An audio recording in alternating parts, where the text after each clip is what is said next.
Hey guys, it's Becca. Welcome back to my channel. Today I'm going to be sharing some tips on planning your Disney World trip in 2021.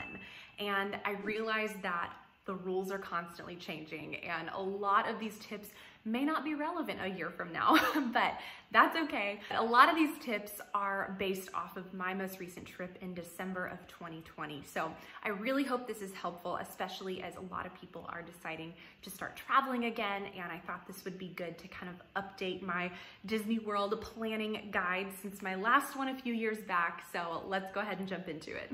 I do want to start by sharing that if this is your very first trip to Disney World, if this is a once-in-a-lifetime vacation, I would consider postponing and waiting a little bit longer until Disney goes back to normal. If this is maybe a honeymoon or again, a once-in-a-lifetime trip, maybe just wait a little bit longer so that you can get the full experience.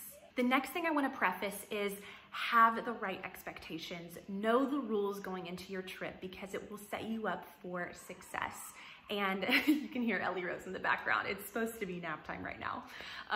But it will set you up for success if you have the right expectations, know the mask requirements, know the social distancing requirements, know what you can and can't do, what's offered and what's not offered. And if you go into your trip knowing all of those things, you'll still have a great time, I promise. We had a fantastic trip in December. It was honestly one of our favorite trips, but we went into it with the right expectations. We knew what was going to be offered. We knew that things would look a little bit different, but we didn't allow that to affect our time. So go into it with the right mindset. On to the actual planning tips. I'm just gonna start with step one of planning a Disney vacation and work my way through.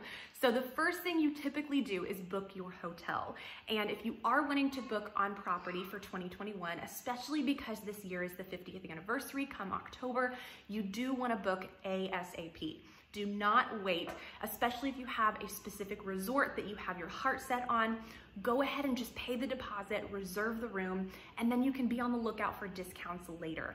And another way to do this is book with a travel agent. One of my very close friends, Allison, she has a travel agency and she's amazing. I will link all of her information as well as her channel below, so definitely check her out if you need help planning your vacation because she'll do all of the behind the scenes work for you and she'll be able to really check for discounts along the way so you don't even have to think about it. Another tip is to know the hotels that are in the Disney Springs area. It's definitely a trade-off. You're not as close to the parks, but you are gonna save some money. They're not gonna be quite as expensive as Disney resorts. One of our favorites is Club Wyndham Bonnet Creek. It's just a few minutes away from Disney Springs. It's right across the street from Old Key West. So we feel like we're on property still and we're able to get a 2-bedroom villa, 1-bedroom villa, whatever we need. And it's at an amazing price. Moving on to tickets, the one biggest change and difference is park passes. And don't let this freak you out. Don't be overwhelmed. Disney makes it almost impossible to get confused because it is so simple. It's very similar to booking a fast pass and it's right on the home page when you book your tickets, so you can't miss it.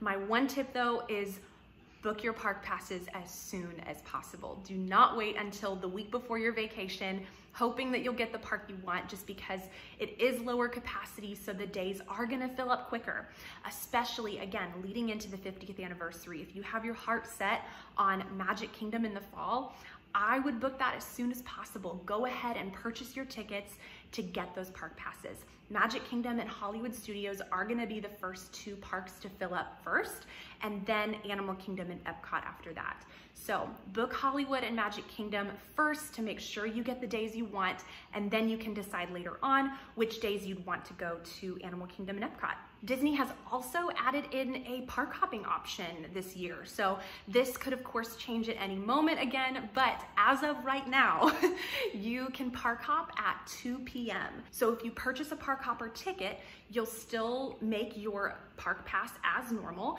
and then you can park hop at 2 p.m. So my one tip with this is make sure that you know the park hours, just because they're changing constantly and park times are affected. So they're closing earlier, they're opening later, and again, they're always changing. So make sure that you're not using your park hopping second portion of your day on a park that closes at 5 p.m. or 6 p.m. because you won't get the most out of that ticket. So personally, I would find the park that opens the earliest, get there, spend the first half of your day. And then for instance, Epcot is a park that typically opens a little bit later, and then they're gonna stay open a little bit later. So maybe that's the park that you park hop to get the most out of your park hopper day. So definitely check the park hours, know what to expect, have a little bit of a strategy, and know that Disney can even change the park hours in the weeks leading up to your vacation. So keep checking back, be flexible, and just know what to expect. The next topic is dining, and this of course looks very different as well. It used to be that 180-day mark, and it was really fun to get excited 6 months out planning your itinerary, but it just doesn't look like that anymore, and that's okay. As of right now, Disney is allowing you to book a dining reservation 60 days out. So you definitely have a shorter window, which means reservations are gonna go a lot quicker because capacity is lower in restaurants. They're obviously not seating every table, so keep that in mind,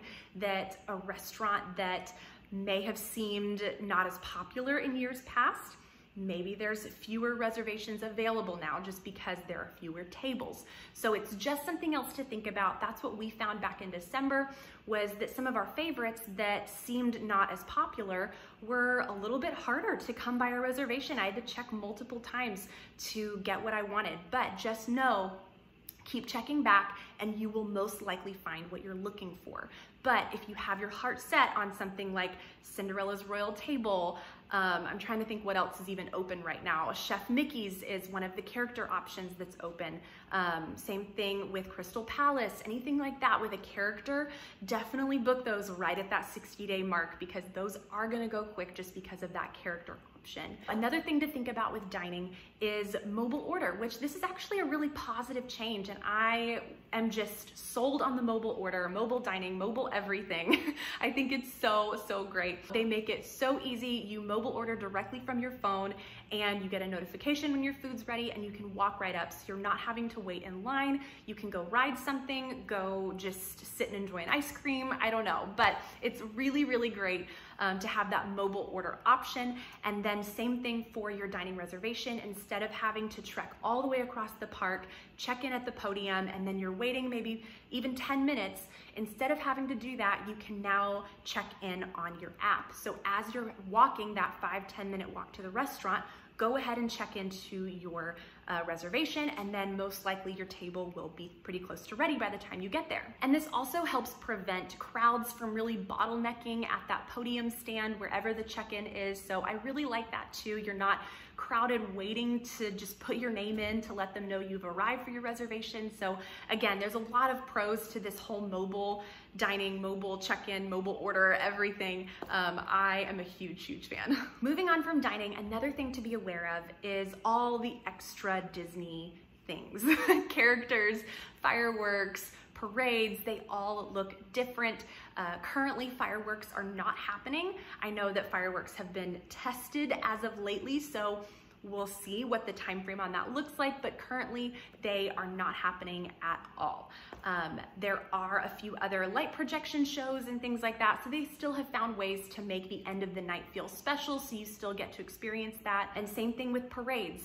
There's not a set 2 o'clock parade anymore, or 3 o'clock parade, whatever it was. It's now happening as they just release the parade kind of float by float, if that makes sense. So every 15-30 minutes or so, they'll have a different float from a parade go by. So it's almost like a little mini parade that happens, and it's really fun because you never know where it's gonna be or what it's gonna be or when it's gonna happen, and it's really fun. So I honestly love these little cavalcades that have been going around, and they're themed for whatever season it is and the day, and anyway, it's really fun. So that part is really great, so you still get that parade experience, maybe just not the same, okay, we know at 3 o'clock, we're all gonna, reserve our spot, and again, it's just to prevent crowds from gathering, so I really have enjoyed that. Another thing to know is characters. So there are no longer the traditional character meet and greets. Again, this could change at any moment, but as of now, there's no traditional meet and greet. But what they have done is station characters around the park, socially distanced, and you can wave and still get your picture taken. You'll still get to interact with the characters and see them from a distance, get your picture taken. It just looks a little bit different. So you still get that same experience, but just be aware that you may not get that same Cinderella princess photo that you've always dreamed of. It may just be a little bit more time before that is able to happen again. The last topic is fast passes, which are currently not happening, but one positive is that lines, again, because of the limited park capacity, are a little bit shorter. We never really saw lines that were out of control. I mean, like 3-4 hour waits or anything crazy like that. I think the most we waited for a ride was 45 minutes. I think that was for Mickey and Minnie's Runaway Railway. The posted wait time said 1 hour, and I think we waited about 40-45 minutes. So just know that even if the posted wait time says 90 minutes, 120 minutes, it's most likely not that long, and the crowd moves pretty quick. I say the crowd, the line moves pretty quick. So that's another great thing, is you feel like you're moving and the line does feel like it moves a lot quicker.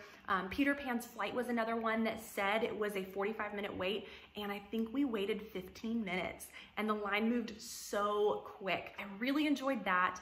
But don't be turned away if the posted wait time looks a little intimidating. I would say go for it and just maybe set your timer and see what it ends up being, because I think you'll be really surprised. All right, that is it for my Disney Planning 2021 park tips.